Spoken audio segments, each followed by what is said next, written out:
الصلاة والسلام عليك يا رسول الله. الصلاة والسلام عليك يا حبيب الله. الصلاة والسلام عليك يا نبي الله.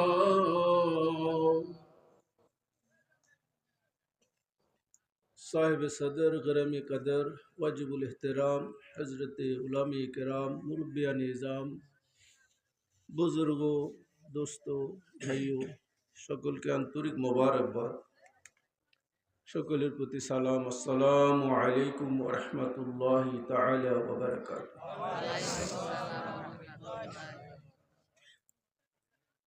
আজকের এই ইসলামী সুন্নি মহাসম্মেলনে আপনারা দীর্ঘক্ষণ পর্যন্ত বসে এই শীতের রাত্রিতে এতক্ষণ পর্যন্ত বসে রয়েছেন, তেমন কোনো আরামদায়ক ব্যবস্থাও নেই। সামান্য চটের মধ্যে উপর থেকে কুয়াশাও পড়তেছে, তারপরেও এতক্ষণ পর্যন্ত বসে রয়েছেন। আল্লাহ পাক তৌফিক দান করেছেন বিদায় বসতে পেরেছেন। কারণ এই জায়গাটা আজকের এই পর্যন্ত যতক্ষণ পর্যন্ত কোরআন হাদিসের মাহফিল চলবে ততক্ষণ এই জায়গাটার মর্যাদা সারা পৃথিবীর চাইতে বেশি। সারা পৃথিবীকে যদি এক পাল্লায় দেওয়া হয় আর আজকের এই মুহূর্তে স্থানটুকু যদি আরেক পাল্লায় দেওয়া হয়, এই স্থানের ওজন হবে না, এই স্থানের মর্যাদা হবে না, যেটা আল্লাহর কাছে আজকের এই মুহূর্তে এই স্থানটির দাম এত বেশি। কারণ এই জায়গাটার নাম কি? জান্নাতের বাগান, বেহেশতের বাগান। আপনারা কোনোদিন বেহেশতের বাগান দেখছেন? কারণ বেহেশত এটা এমন জিনিস যেটা দেখার মতন কোনো ব্যবস্থা আমাদের না, কোনো চক্ষু দেখছে, না কোনো কান শুনছে, না কোনো হৃদয়ের দ্বারা এটা অনুভব করতে পারছে। এটা এমন একটা নিয়ামত। কিন্তু আল্লাহ পাক নবী পাক সাল্লাল্লাহু আলাইহি ওয়াসাল্লাম দয়া করে আমাদেরকে, আল্লাহ পাক নবীজির খাতিরে এই জমিনের মধ্যে উম্মতকে বেহেশতের বাগান দিয়েছেন, যেন উম্মত বসতে পারে, বেহেশতের তৃপ্তি লাভ করতে পারে।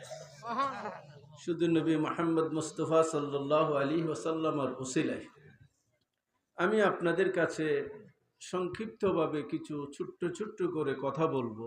কথাগুলো আপনারা শুরু থেকে যতক্ষণ বলি মনোযোগের সঙ্গে শ্রবণ করার জন্য আমার একটা অনুরোধ থাকবে।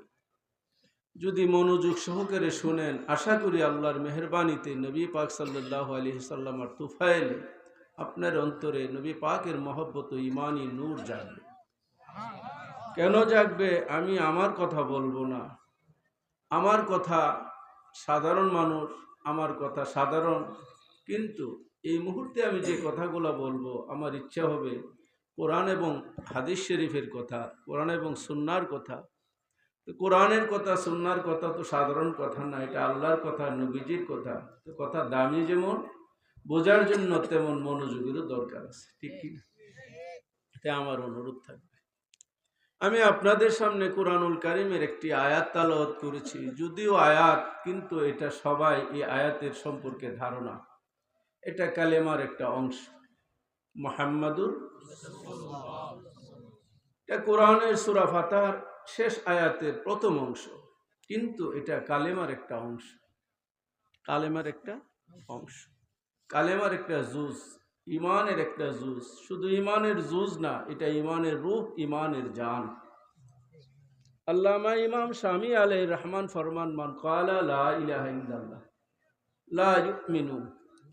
পৃথিবীতে কোনো বেঈমান মুশরিক কাফির যদি মুসলমান হইতে আসে আর তাকে যদি পড়াও শুধু লা ইলাহা ইল্লাল্লাহ, সে কোশ্চিন কালো মুমিন হবে না।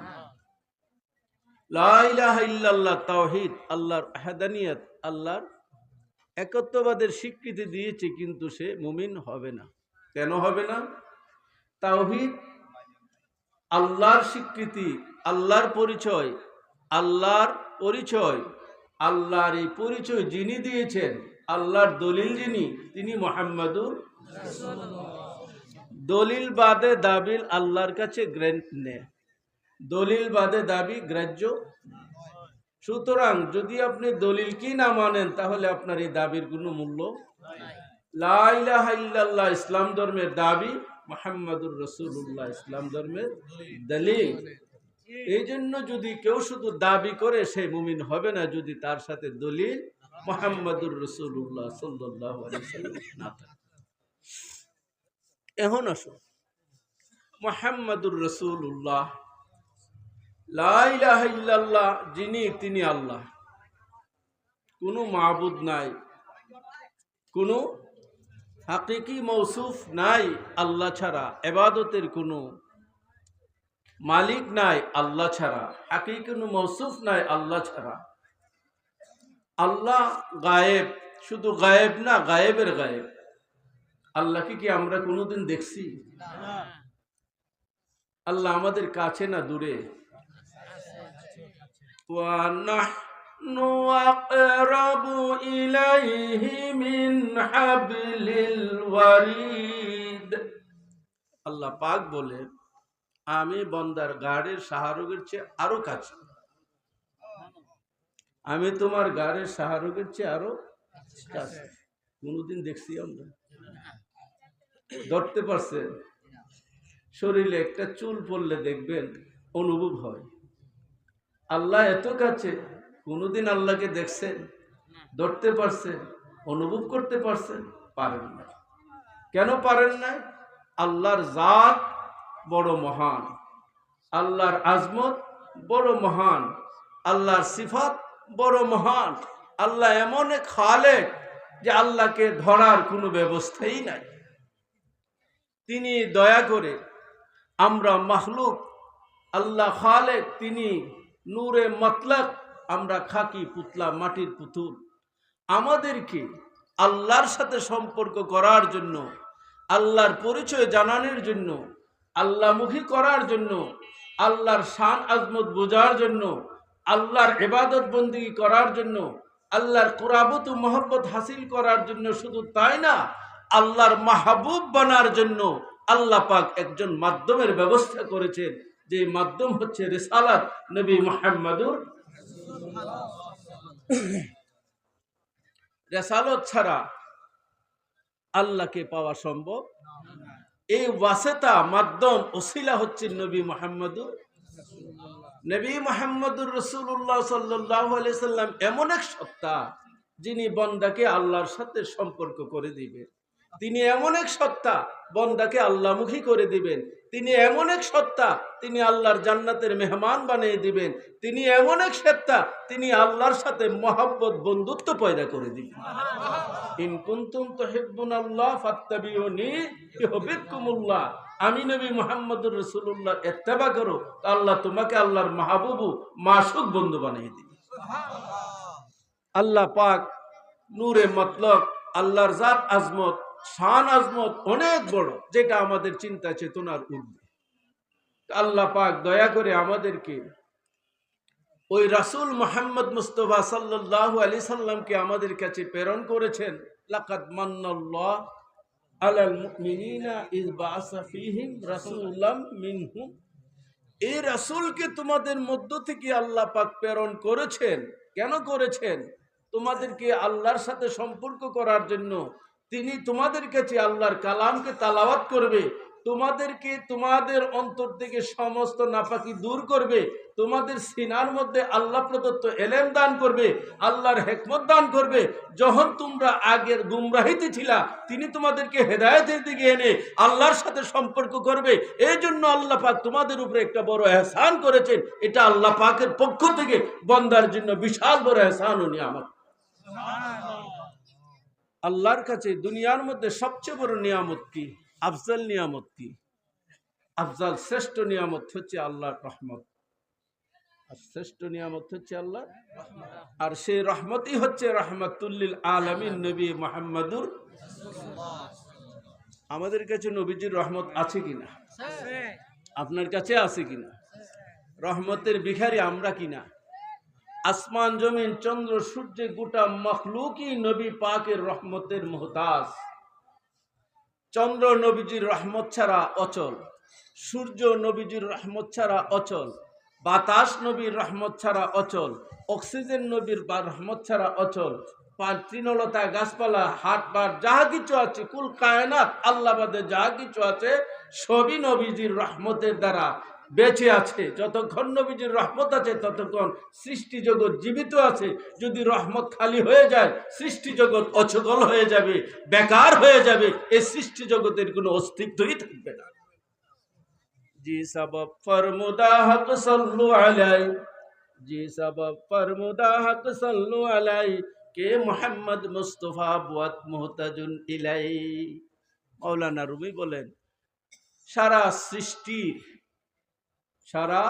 সৃষ্টি জগৎ নবী মুহাম্মদ মুস্তফা সাল্লাল্লাহু আলাইহি ওয়াসাল্লামার মুহতাজ। সারা সৃষ্টি নবীজির মুহতাজ। নবী মুহাম্মদুর রাসূলুল্লাহ সিরফ আল্লাহর মুহতাজ। নবীজি শুধু আল্লাহর মুখাপেক্ষী, গোটা সৃষ্টি জগৎ নবীজির মুখাপেক্ষী। শুধু একমাত্র নবীজি আল্লাহর মুখাপেক্ষী। বন্ধুগণ আমার, আল্লাহ পাক নবী পাক সাল্লাল্লাহু আলাইহি সাল্লাম আমাদের কাছে তিনিকে পাঠিয়েছেন, মধ্যম করে পাঠিয়েছেন। মধ্যস্থতা কেন? আমরা তো মানুষ, আমরা মখলুক, আল্লাহ খালেক, আল্লাহ নূর, নূরে তাজাল্লি, আমরা খাকি পুতলা। আমরা আল্লাহর সাথে ডাইরেক্ট সরাসরি কম করতে গেলে আল্লাহ জানেন যে আমরা একবারে ধূলিসাৎ হয়ে যাব, আমাদের অস্তিত্বই থাকবে না। উদাহরণস্বরূপ আমি যদি বলি আপনাদেরকে, একটা গরম তাওয়া রুটি বানানোর জন্য মহিলাদের কাছে রুটির যখন বানানো হয় তখন রুটি কি দিয়ে সেঁকতে হয়? আগুন দিয়ে। আগুন দিয়ে তো রুটি পাকাতে হবে। তো সরাসরি রুটি আগুনের মধ্যে ছেড়ে দেন, কেমন অবস্থা হবে? আগুন থেকে রুটি ডাইরেক্ট ফয়েজ নিতে পারবে? তাওয়াজ্জু নিতে পারবে? তখন কি করতে হবে? মধ্যে এমন একটা তাওয়া দিতে হবে, এটাকে তা বলে। তা দিলে তা নিচ থেকে আগুন গ্রহণ করে আবার উপরে রুটিকে আগুন ফয়েজ দান করে। এই তার মধ্যে দুইটা দিক আছে, একটা জাহিরি দিক, একটা বাতিনি দিক। বাতিনি দিক থেকে আগুন থেকে ফয়েজ গ্রহণ করে, জাহিরি দিক থেকে নিজের উপর থেকে রুটিকে ফয়েজ দান করে। আল্লাহ কয় আমি তোমাদের কাছে আমার রাসূল পাঠিয়েছি। আমার রাসূল এমন এক রাসূল, এমন এক সত্তা যার দুইটা দিক, একটা জাহের একটা বাতিন। বাতিনি দিক থেকে তিনি আল্লাহ থেকে ফয়েজ লাভ করেন, জাহিরি দিক থেকে তিনি বন্দার মধ্যে ফয়েজ বিতরণ করেন। এই জন্য সুরুত দুইটা লাগবে। কয়টা সুরুত লাগবে? একটা সুরুত আল্লাহ থেকে যখন ফয়েজ গ্রহণ করবে তখন তিনি সুরুত হতে হবে নুরানি, যেহেতু আল্লাহর নূর, আল্লাহর জাত থেকে ফয়েজ লাভ করার জন্য ওই নূরই হতে হবে। যখন বান্দাকে ফয়েজ দান করবেন, উম্মতকে ফয়েজ দান করবেন, তখন বশারিয়তের সুরুত লাগবে, না হলে বশারিয়ত ফয়েজ দান করা যাবে। তো দরুদ শরীফ পড়ি। আল্লাহুম্মা সাল্লি আলা সাইয়্যিদিনা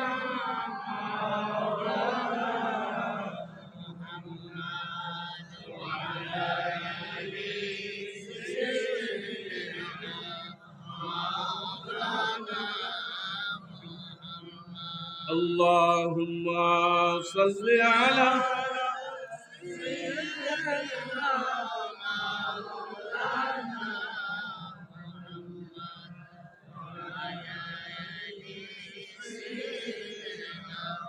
মাওলানা।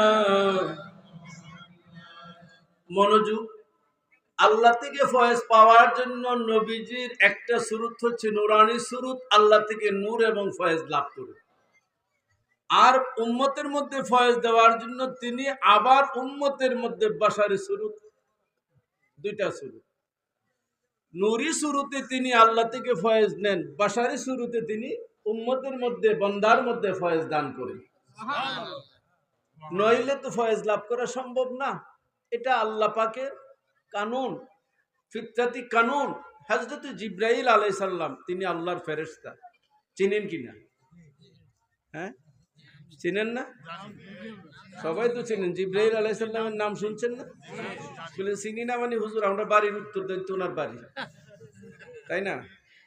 হযরত জিব্রাইল সরদারে মালাইকা, ফেরেশতাদের সর্দার, সমস্ত ফেরেশতাদের সর্দার। শুধু ফেরেশতাদের সর্দার না, তিনি ফেরেশতাদের রসুল। রাসূল দুই প্রকার, এক প্রকার রাসূল হচ্ছে বান্দার মধ্যে হয়, এটা হচ্ছে মিনাল ইনস। আর এক প্রকার রাসূল হচ্ছে মিনাল জিন, মিনাল মালাইকা। ফেরেশতার মধ্যে রাসূল, মানুষের মধ্যেও রাসূল। ফেরেশতার মধ্যে যিনি রাসূল তিনি নবী না, কিন্তু মানুষের মধ্যে যিনি রাসূল, ইনসানের মধ্যে যিনি রাসূল তিনি নবী। এই কথাটা মনে রাখলে ইনশাআল্লাহ সামনে কথা বুঝতে সহজ হবে। জিব্রাইল ফেরেশতার সর্দার, মালাইকা সর্দারে মালাইকা। আল্লাহ পাক হযরতে মরিয়ম আল্লাহর বান্দি, হযরতে মরিয়ম আফিফা আল্লাহর বান্দি, তিনিকে আল্লাহ পাক তুফা দিবেন, আল্লাহর পক্ষ থেকে উপহার দিবেন, নূর দিবেন, তুফা দিবেন, রূহ দিবেন মরিয়মকে। আল্লাহর ইচ্ছা হচ্ছে যে আমার এই বান্দিকে আমি তুফা দিব। খুব মনোযোগ। তুফা দেওয়ার জন্য আল্লাহ পাক জিব্রাইলকে বললেন, যাও আমার পক্ষ থেকে এই রুহানি তুফা তুমি নিয়ে যাও। ফা আরসালনা ইলাইহা রুহানা। আল্লাহ পাক জিব্রাইলকে ওই তুফা হযরত ঈসা আলাইহিস সালাম আল্লাহ পাক জিব্রাইলকে দিয়া পাঠাইলেন কার কাছে? মরিয়মের কাছে। তো জিব্রাইল যখন আল্লাহর তরফ থেকে ওই তুফা নিয়ে আসেন, তখন জিব্রাইল কি মানুষ শুরুতে না জিব্রাইলই শুরুতে ছিলেন? আমার কথাটা বোঝার চেষ্টা করবেন। আল্লাহর তরফ থেকে যখন জিব্রাইল আসেন, তখন কি মানব শুরুতে আসেন না জিব্রাইলই শুরুতে ছিলেন? ফা আরসালনা ইলাইহা, আমি প্রেরণ যখন করেছি তখন তো জিব্রাইলই শুরুতে ছিল। যখন মরিয়মের কাছে আসছে তখন শুরু চেঞ্জ হয়ে গেছে। ফাতামাসসালাল্লাহ বাশারা সাবিয়া, জিব্রাইল তখন তার আকৃতি সাবিয়া মানে একবারে পুরোপুরি গঠনটা ছিল মানবীয় গঠনে। হযরতে মরিয়ম আফিফা সামনে এসে হাজির হয়ে গেছে। তিনি ছিলেন আবেদা, সালেহা, পরহেজগারী মহিলা। তিনি নিজের পর্দা করার জন্য, নিজকে পর্দা করার জন্য, তিনি কি হিজাব করার জন্য, পর্দা করার জন্য তিনি একটা ব্যবস্থাপনার মধ্যে বসছেন। আর ঠিক এই মুহূর্তে হযরতে জিব্রাইল আলাইহিস সালাম হযরতে মরিয়মের সামনে আসছে। কোন শুরুতে আসছে? আল্লাহর তরফ কাছে যখন ছিল তখন কি তিনি মানুষ শুরুতে ছিলেন? কিন্তু মানুষের কাছে যখন আসছেন তখন জিব্রাইল কোন শুরুতে আসছেন? জিব্রাইল কি মাটির মানুষ না নূরের ফেরেশতা? নূরের ফেরেশতা। ফয়েজ যখন আল্লাহ থেকে নিয়ে আসতেন তো নূরানি ফেরেশতা, নূরের নূরানি ছিলেন। যেই মাত্র বাশারের কাছে, মানুষের কাছে, মানব জগতে আসতেন তখন জিব্রাইলের সুরত আল্লাহ পাক বদল করে দিয়েছে। কে বদল করে দিয়েছে? যখন জিব্রাইলের সুরত বদল হয়ে গেছে, কেমন শুরুতে আসছেন? যুবকের শুরুতে আসছেন। ঠিক এই শুরুত দেখে হযরতে মরিয়ম আফিফা ভয় পাইয়া গেলেন। ভয় পাওয়ার কথা কিনা? একজন আবেদা সালেহা মহিলা যদি এই অবস্থায় আসে আর সামনে এসে হাজির হয়, তাহলে তো ভয় পাইতে পারে। ঠিক চিৎকার দিয়ে বলল, ইন্নি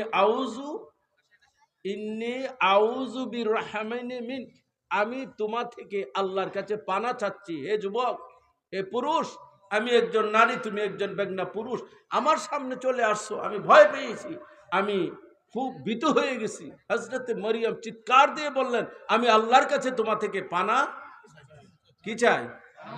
আল্লাহর কাছে তিনি পানা চাচ্ছেন। যেই মাত্র এই কথা বলছেন যে আমি আল্লাহর কাছে তোমা থেকে পানা চাই, ঠিক এই মুহূর্তে আল্লাহ রাব্বুল আলামিন হযরতে মরিয়ম আলাইহিস সালামার সামনে জিব্রাইলকে হাজির করে দিয়ে বললেন, হে জিব্রাইল, এই মুহূর্তে আর তুমি অপেক্ষা করো না, তুমি তাড়াতাড়ি তোমার পরিচয় বলে দাও। কোরআনে আল্লাহ পাক তার পরিচয় দিতেছে।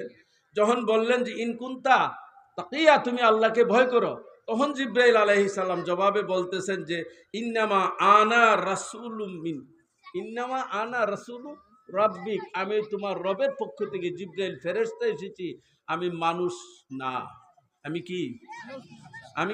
আমি লি আহাবা লাক, আমি তোমার জন্য গুলামান জাকি, একজন পবিত্র সন্তানের তুফা হিসেবে দেওয়ার জন্য, ঈসাকে তুফা দেওয়ার জন্য তোমার কাছে এসেছি আল্লাহর তরফ থেকে। প্যারা হাজিরিন, মনোযোগ। এখন জিব্রাইল আলাইহিস সালাম আল্লাহর তরফ থেকে আসতেন তুফা দেওয়ার জন্য, ফয়েজ দেওয়ার জন্য। আল্লাহর তরফ থেকে যিনি আসছেন, আল্লাহর তরফ থেকে নূর রূহ নিয়ে আসছেন, কিন্তু মানুষের কাছে আসার পরে সুরত বদল করে দিয়েছে। কেন বদল করে দিয়েছেন? যদি সুরত বদল না করে জিব্রাইলই শুরুতে আসতেন, তাহলে এই তুফা কি দেওয়া সম্ভব হইতো? জিব্রাইলের শুরুতে আসলে কি এই তুফা দেওয়া সম্ভব হইতো? তাহলে এই তুফা দেওয়ার জন্য জিব্রাইল আলাইহিস সালাম মানবীয় সুরত ধারণ করেছেন। হযরতে মরিয়মকে এই সুরত ধারণ করে আল্লাহর তুফা যখন তিনিকে দিলেন, তখন হযরত মরিয়ম এই ফয়েজ এবং তুফা গ্রহণ করলেন।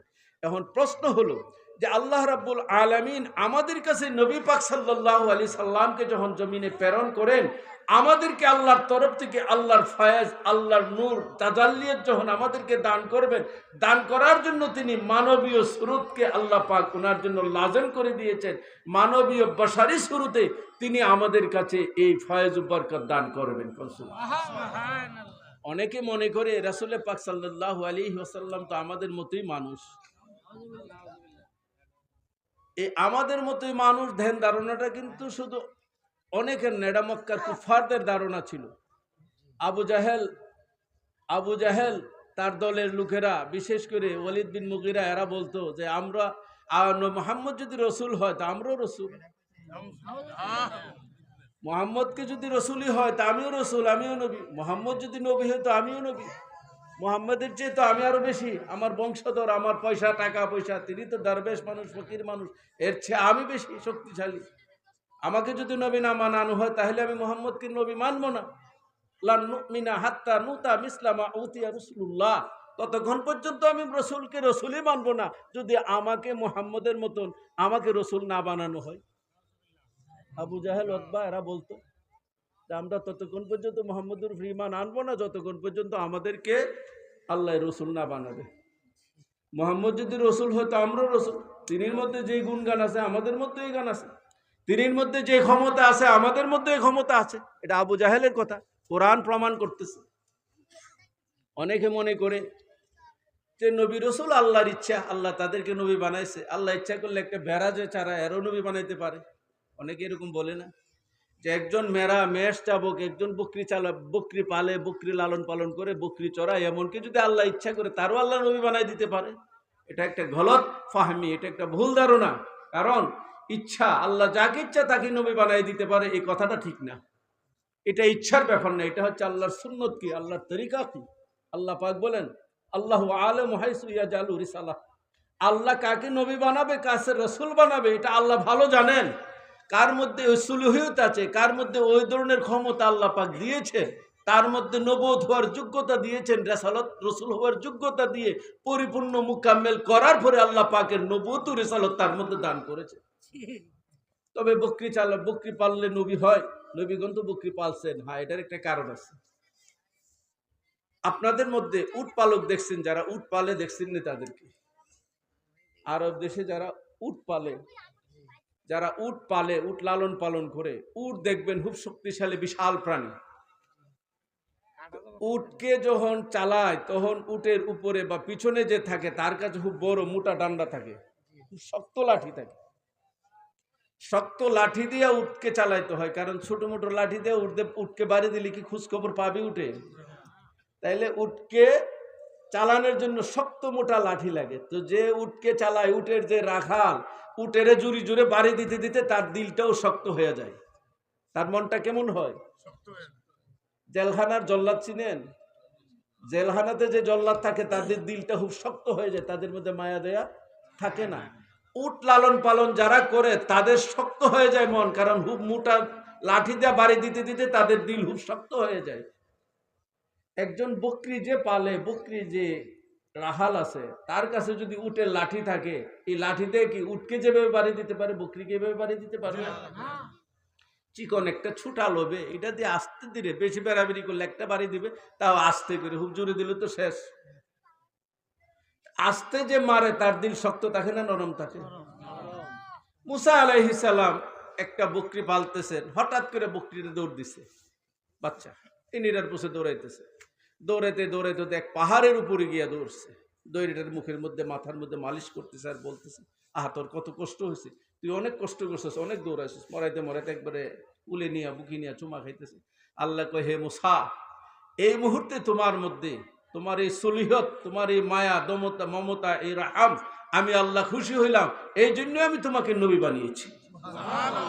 তাইলে নবী বানানোর উদ্দেশ্য রাখালকে বানাবে তা নয়, অর্থাৎ বকরি চড়ানোর মধ্যে ছিল একটা আলাদা মানবতা।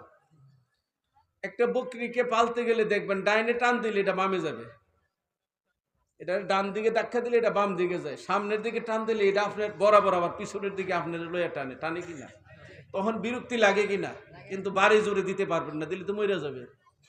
এর চেয়েও বেশি আমাদের বাসায় কই এটা দেইরা, আমাদের বাসায় কই এটা গোয়ার, এর চেয়ে বেশি দেইরা গোয়ার হচ্ছে মানুষ।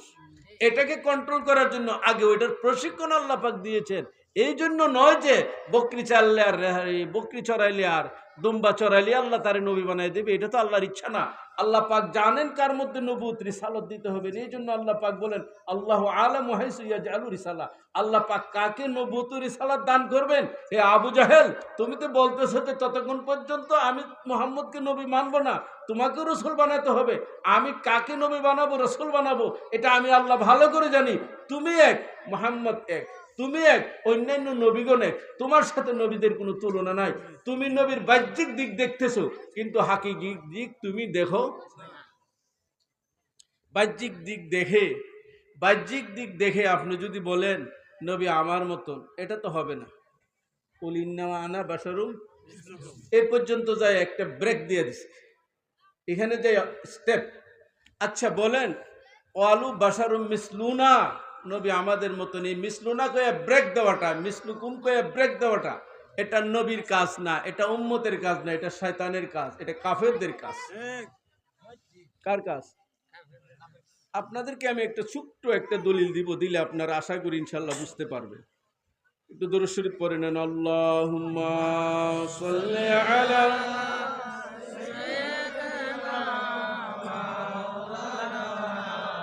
মুহাম্মদ ওয়া আলা আলি মাওলানা মুহাম্মদ। আল্লাহুম্মা সাল্লি আলা মাওলানা মুহাম্মদ ওয়া আলা আলি সাইয়্যিদিনা মুহাম্মদ। আল্লাহুম্মা সাল্লি আলা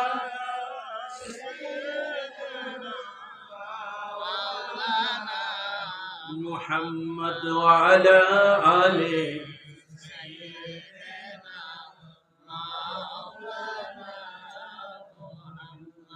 আল্লাহ পাক নবীজিকে বলেন, হে হাবিব, আপনি ওই দিনের কথা স্মরণ করুন।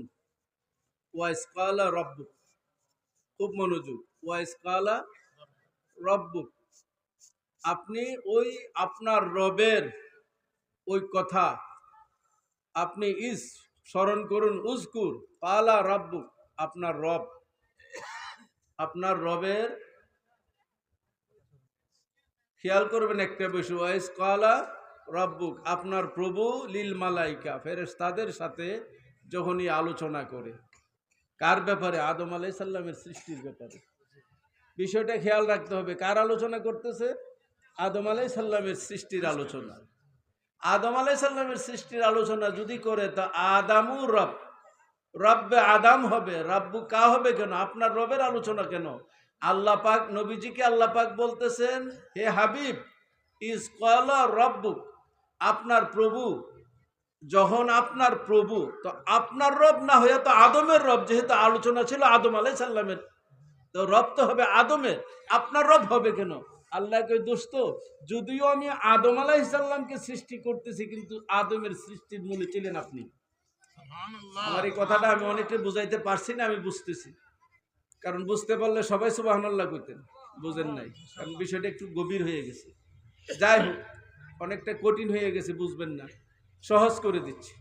আল্লাহ পাক আদম আলাইহিস সালামকে সৃষ্টি করার জন্য ফেরেশতা মণ্ডলীর সামনে গিয়া ঘোষণা দিলেন, ইন্নী খালিকুম বাশার, আমি মাটি দিয়ে মানুষ বানাবো। কি বানাবেন? ইন্নী খালিকুম বাশার, আমি যে মানুষ বানাবো, মানুষ সৃষ্টির যে ইচ্ছা পেশ করতেছেন, আল্লাহ পাক বলতেছেন ইন্নী খালিকুম বাশারাম মিন সালসালিম মিন হামাইম মাসনুন, আমি শুকনা জনজনে মাটি দিয়া আদম বানাবো, মানুষ বানাবো। এই আলোচনা ফেরেশতাদের সামনে যখন করলেন তখন সমস্ত ফেরেশতারা আদম আলাইহিস সালামের আল্লাহ পাকের সামনে হাজির। আল্লাহ পাক মাটি দিয়া বাসার বানালেন। কি বানালেন? খুব খেয়াল করবেন, কি বানালেন? ইন্নী খালিকুন, বানানেওয়ালাকে কি বানাইছেন? বাসার, মানুষ। কি দিয়া বানাইছেন? টনটন শুকনা মাটি দিয়া বানাইছেন। কথার মধ্যে কোনো সন্দেহ আছে? এখন আছেন। এরপরে আল্লাহ পাক এর মধ্যে কি করলেন? নাফাকতু, এর মধ্যে আল্লাহ পাক কি করলেন? ফুক দিলেন। মির রূহ, আল্লাহ পাকের রূহ। কি দিলেন? আল্লাহ পাকের নূর ফুক দিলেন এর ভিতরে। দেওয়ার পরে ফেরেশতাদের বললেন তোমরা সেজদা করো। সমস্ত ফেরেশতারা সেজদায় পড়ে গেলেন। আল্লাহ পাক আদমকে এবার ইবলিসকে জিজ্ঞাসা করলেন, ইবলিস সেজদা দেন নাই। আল্লাহ পাক জিজ্ঞাসা করলেন, হে ইবলিস তুমি সেজদা দেও নাই, কারণ কি? এখন আসেন ইবলিসে কি উত্তর দিচ্ছে কোরআন। ইবলিসে বলতেছে এবার যে হে আল্লাহ, আমি লাম আকুল্লি আসজুদা লি বাশার খালাকতাহু মিন সালসালিম মিন হামাইম, আমি কি একটা শুকনা টনটনে মাটির পুতলাকে সেজদা দিব? আমি কি একটা টনটনে শুকনা মাটির পুতলা একটা বাসারকে সেজদা দিব? আচ্ছা, বাসার টনটনে মাটি দিয়ে বাসার বানাইছে কে? এই কথাটা ঘোষণা দিছে কে? আল্লাহ ঘোষণা দিছে আমি মাটি দিয়া বাসার বানাইছি। এরপরে এই কথাটাই শয়তানে ঘুরাইয়া কইছে যে আমি কি টনটনে শুকনা মাটি দিয়া বাসারকে সেজদা দিব। শয়তানে কি কোনো মিথ্যা কথা বলছিল এখানে? আর কি কোনো অপরাধের কথা? আল্লাহ যে কথা কইছে এটাই তো সে ঘুরাই কইছে। আল্লাহ পাক বলছে আমি খালেক বানাইছি, আর শয়তান বলতেছে তুমি বানাইছো। এতটুকু পার্থক্য, বাকি শব্দ বচন সবগুলো তো একই ছিল।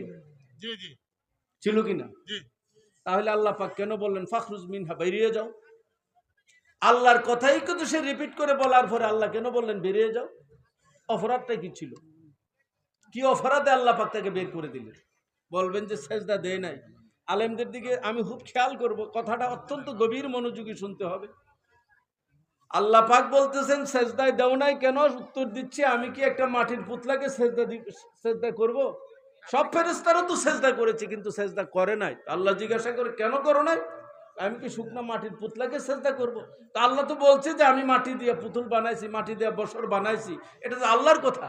এই কথাটাই তো শয়তানে রিপিট করে বলছে যে তুমি যে মাটি দিয়ে পুতুল বানাইছো, মাটির পুতুলকে আমি সেজদা দিব কেন? এটা তো সেজদার উপযুক্ত না। তুমি তো আমার শিখাও না যে মাটির পুতুলকে সেজদা দিতে হবে। সেজদার মালিক তো তুমি। আল্লাহ পাক বলেন শয়তান এখানে একটা ব্রেক করেছে। কি ব্রেক করেছে? শয়তান এই পর্যন্ত বলছে যে তুমি মাটি দিয়া পুতুল বানাইছো, ঠনঠনে মাটি দিয়া, মানে এই পর্যন্ত হামাইম মাসনুন পর্যন্ত শয়তানের কথা ঠিক। এরপরের কথাটা ছিল ফাসাফাইতুহু, আল্লাহ পাক তার মধ্যে আকৃতি দিয়া নাফাকতু ফিহা মির রূহি, তার মধ্যে আল্লাহ পাক রুহু ফুক দিয়েছেন। এই কথাটা কিন্তু শয়তান আর বলে নাই। আয়াতের মধ্যে শয়তানে যখন প্রতি উত্তর দিয়েছে তখন আল্লাহ পাক তো তার মধ্যে রুহু ফুকে দিয়েছে, নূর ফুকে দিয়েছে। এটা কিন্তু শয়তান আর এই কথাটা কি? এটা ছিল নূরি, এটা ছিল তার হাকিকি সুরত, এটা ছিল তার মধ্যে যে হাকিকি নূর, রুহানিয়ত। এই রুহানিয়তকে বাতেনকেও স্বীকার করেছে, জাহের 100% স্বীকার করেছে। কালু বাশারুম মিসলুনা ইন্নামা আনা বাশারুম মিসলুকুম, এটা তো নবীজির জাহের। কিন্তু এরপরে ইউহা ইলাইয়া, এটা ছিল বাতেন। এই বাতেনকে বাদ দিয়ে যখন জাহের আলোচনা করছেন, এটা ওই শয়তানের স্বভাবে পরিণত হয়ে গেছে। কারণ ফরদাদা যেটা বলছে নাতি তো এটাই বলবে, এটাই তো। তাহলে এখানে শয়তান এই জিনিসটাকে আউট করে দিয়েছে, ব্রেক দিয়েছে। বর্তমানে যারা বলে ইন্নামা আনা বাশারু মিসলুকুম, কয়া ব্রেক দিয়ে ফেলেছে। এই ব্রেক দেওয়াটা তো আল্লাহ পছন্দ করে না। আল্লাহ পাক বলছেন ফাখরুজ মিনহা, বেরিয়ে যাও। ব্রেক দিয়ে দাও। তো ব্রেক দেওয়ার পরে আল্লাহ পাক কি বলছেন? যে তুমি আমার দেওয়া হাকিকিকে অস্বীকার করার কারণে আল্লাহ পাক বলছেন বেরিয়ে যাও। তো যারা এখন এই পর্যন্ত যে ব্রেক দিয়ে হাকিকে অস্বীকার করে, তারা কোনো